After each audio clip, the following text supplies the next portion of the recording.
Football in Kenya doesn't always evoke the most positive of emotions. But 2018 was a bit different though. Yes, the lows were low, but some of the highs were also incredibly high. Join me as we look back on the year that was. Well, the captain of this side. 2018 has been a topsy-turvy year for the national football team, the Harambee Stars.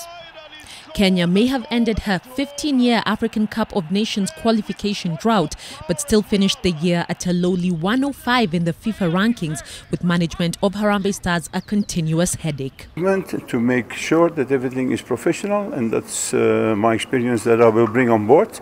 And I think for the other people, they don't have to take it that they are not good enough. No, it's just that they are working on a certain level. If you want to try to qualify for AFCON, you cannot make mistakes in your preparations. First of all, it has to be on 200%, because football, it's a detail, and it's a detail that makes the difference. So we cannot joke with anything. We have to do it a professional way. After a mere 3 months at the helm, Belgian Paul Put called it quits as Harambee Stars coach in February, citing personal reasons, a euphemism for his demands for professionalism not being heeded by Football Kenya Federation.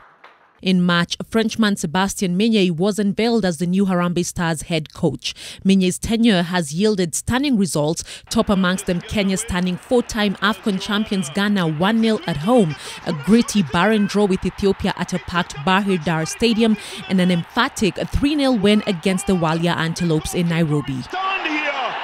These results, coupled with Sierra Leone's FIFA ban, resulted in the AFCON 2019 ticket. But Meunier has spent 2018 singing the blues as his salary and allowances were never paid on time. I'm not very happy at all, in fact. And I think I will be very short tonight because during the week it was a missing of respect with this team. When I saw Cameroon have a training in this field and not us, we were in military school. It's not possible to work like that if you want to achieve a high level. We are so far from the high level. Harambee Stars is jinxed. For Meunier, is a foreigner. You bring in a foreigner here, and then he goes through that. It's not the best of things. And he's not the only coach anyway. We have other coaches who are still owed money by the federation. So it's very unfortunate. With Kenya on the verge of AFCON qualification, the government belatedly came on board with promises. The most hyped being the 50 million shillings pledged by the Deputy President William Ruto, which is yet to be fulfilled.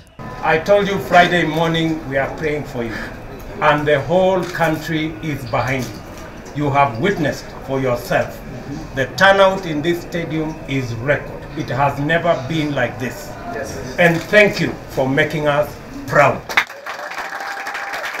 Despite funds seemingly being tight for the national football team and professional management still a bridge too far, there is still talk of Kenya camping in France ahead of AFCON 2019.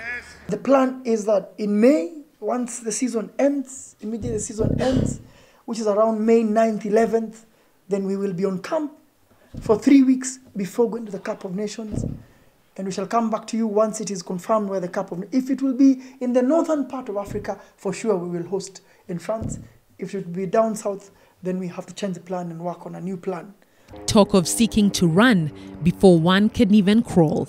Kenya still has its final round of CAF qualification to go. The Harambee Stars travelling to Ghana in March 2019, having drawn first blood here in Kasarani.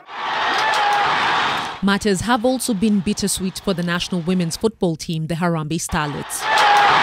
On the pitch, the Starlets lost 3-2 on aggregate to Equatorial Guinea in the African Women's Cup of Nations qualifiers. FKF then launched an appeal citing fielding of ineligible players by their opponents, which CAF ruled in favour of. The decision would see the Harambee Starlets make their second appearance at the competition after their maiden bow in 2016 in Cameroon. As is the norm, this led to FKF unleashing the begging bowl, even as it put in place half-hearted preparations. Just like the president did, Mr. Nick Mwendwa, to the government and also to the president of the nation, Mr. Uhuru Muigai Kenyatta. My players called for him to call them to State House These girls are giving their best in training every day.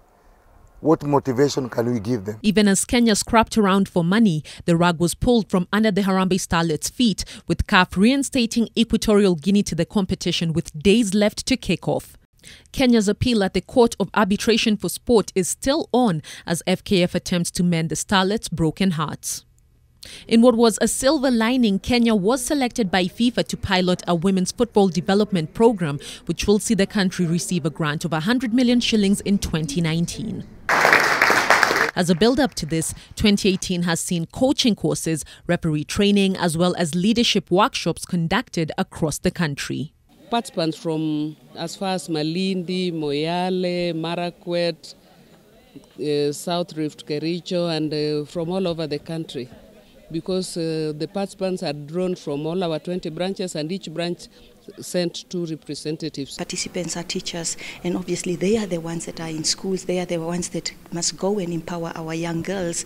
And hopefully we really want to see that we can have a retaining strategy, especially when it comes to the former players. How can we retain them in the game? How can they go back and become referees? How can some of them become leaders in women's football? We want the girls that they train to go out and play professionally, and and be big names, and we can come back to the girls and say, you can also do this, you can also be this.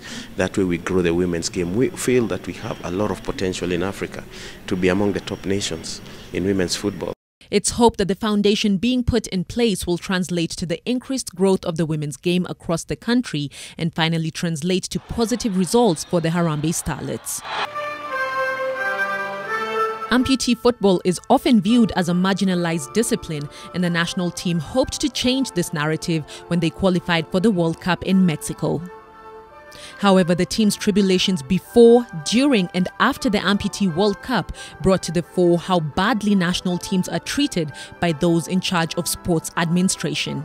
I really want to express my disappointment to the Ministry of Sports following what we saw last week to people with disabilities and their participation in sports. From playing in Team Sonko branded jerseys to sleeping on airport floors due to lengthy layovers, and finally sleeping on the floors of the ministry office in protest over unpaid dues upon return from Mexico, the Amputee Stars have seen it all. On the part of Team Kenya and Sonko Clothing, I wish to explain that from the ministry point of view, the team came to us and said that they had all their expenses and requirements covered except for the tickets. We provided them with the tickets, and we did not know that the kit that they were going to wear was Sonko. We found that out when they were already on the pitch. Despite their tribulations, the team would finish 12th out of 24 globally and second in Africa, their best ever performance. Sports Cabinet Secretary Rashid Echasa promised to settle outstanding dues, a commitment yet to be fulfilled. Ida Warenga, NTV.